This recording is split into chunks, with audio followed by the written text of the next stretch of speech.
What's up everyone? If you've been playing Elden Ring pretty much like the rest of the world has, you've probably been looking for a reliable source of runes, especially if you're early game. You've probably seen this farm pop in your feed as well. It's not a difficult one, it's easy. One arrow, hit the bird runs, falls off. So I'll explain how to get here and what the path I took to get here. It's pretty simple and you can do it early game, and there is a little bit of boundary breaking within the game that can get you here a little bit safer. But it's an easy place just to craft a few arrows. If you don't know how to do that, I'll explain at the end. Just craft a few arrows, come over here, pop your shots from your longbow, hit the bird. There we go. Hit him in the back of the neck and he'll drop off the cliff every time. And it's a really easy way of churning runes for early game level ups. Now 10,000 runes is probably not going to mean much to you when you're level 84, 85, 86. It starts to get a little bit diminishing returns. But anyway, so in this area, I'm going to show you how to get to at least this grace, and then I'll explain whilst I fight. So, when you first come to Mogwhyn's palace or monastery, again, if you don't know how to get here, just wait a second and I'll explain. You'll want to bait this gentleman from off the top of the rock. This is literally where you'll appear when you first arrive. You'll want him down. Bring him down and get rid of him. It can be a hard fight, but if you'll watch, I just do a lot of backstabs. It's really easy. So, to get to Mogwhyn's palace, I should do the prerequisite of you have to have killed Godrick, so Godrick needs to be gone, and you have to have finished Varres' quest. Varres' quest's pretty simple. Yes, it does involve invading a few other players, but as the community probably knows what you're doing, most people understand.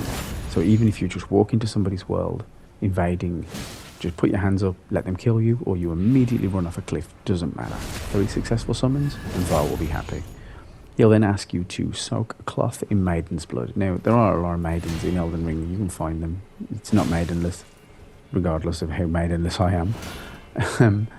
Once you've soaked the cloth in the blood of a maiden, whoever you like, I personally went to the church. I think it's the Church of Indiction. In Liurnia Swamps, there's a dead maiden there. And you can just soak the blood and give it to him. Once you've done that, he'll give you a rune that brings you here. That sounds very lots of steps, but it's literally a few fast travels. It's not hard. Just look up how to complete the quest. So anyway, first guy's dead. You'll want to bait the second one out to the woods as well. Do not push any further into the woods personally. I wouldn't do that. Let them come, because where he is right now, he knows it as well. He's just looking at me. Where he is right now, there is a summon, like a booby trap almost, and it is terrifying. The reason why I'm getting rid of these guys, there's another one gone. The reason why I'm getting rid of these guys is these summons are linked to these guys, I think. Because every time I've had these 2 dead, I've been successful. If you don't, or if you do venture into the woods, if you don't kill them and you do venture further into the woods, you'll have to deal with 3 or 4 of these. But I always kill these 2 personally, and I always get 100% results. These are the summons. You don't want that. You don't want any of that. Every time I've killed those 2, I've never had a problem. But every time I've left either one of them alive, I've had issues. So once they're dead, these summons usually come out, fire a blast, and go back in. They're not too bad. So you'll want to hop on your horse. Can't do it in the palace. So do it on the ground just in front and head over to the left. So this involves a little bit of boundary breaking. I'll show you in a second. So I took cover because the summon is back. Be careful he doesn't get you with that swipe. And he's going to take another blast. I personally waited for his blast to run out of steam, and then I make a dash for it. So over these roots, onto the rocks, and then up this bloody pile of rocks right here. You can see my souls, which I forgot to collect. And then once you get up there, you're fine. Now, this is where you are outside the bounds of the map, and I've seen a few rocks and floors go full no-clip, and you will just fall through the floor. So, having not wanted to end up in the back rooms, just watch your step. So the idea is to get to this bonfire over here. Now there's a red swamp that is completely navigatable on foot, and the reason I say on foot is the minute you try to step more than a few meters into the swamp, you'll be invaded by a frankly early game players, an unbeatable character, and that's if the birds don't kill you anyway. So this way is much safer. It's just a little run. Plus you can explore when you're up here, see what you find. So there's the swamp. You don't want to be down there. That's where you'll be invaded. So make your way along these rocks. I've put a beacon there so it's easy to see where I'm aiming. Pretty easy goat parkour. And once you get over there, you'll come to like the tallest rock. There we go. So that big tall rock, there is probably a way down that's a lot safer, but I just, for some reason at this point, I just ran. Shimmied my way down. One jump, and then another jump.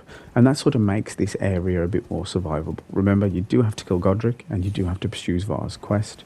There is guides for Varres' quest, and it's so simple. It's really simple. Like, it'll take you about half an hour, and you've got it done. The rune he gives you that brings you here is, he will explain that it's a bad area, but the rune he gives you to bring you here is, you can use it as many times as you like. So if you die, don't worry about it. When you do get here, before you do start doing what I showed you with the 2 red guys, there is a grace right behind the starting area, so you don't have to keep travelling here. Worth running to, but just be careful. If you're early game, this area is definitely going to make you feel like you're out of your depth. There is another farming spot that's right next to us as well that people use, which is when you've got a particular wave from one of the end game weapons that can kill a good handful of enemies at once. It is an insane amount. But for early games, 10,000 souls is nothing to be sniffed at. And you can always bolster that by using certain items. You can wear a piece of armour, or you can craft a gold pickled fowl foot. You can craft them or find them, and they will up the amount of souls you receive per kill. Or souls. That's a terrible habit. The amount of runes that you get per kill. Combining these will have obviously a stacked effect, and you'll make even more. I think you can get up to about 18,000, 15 to 18,000 per shot. And when you're early game, if you just want to boost your vigor, or you're just trying to flesh out your build a little bit and make it a bit easier on yourself, this is definitely a viable sort of place. So you will need arrows to do this, and a bow.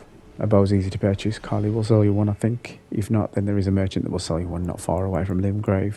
To make arrows, what you'll need to do is just at the steps of Limgrave, get some of these sheep, the rolling sheep, and get you some thin beast bones. You can craft arrows from thin beast bones, and that's totally fine.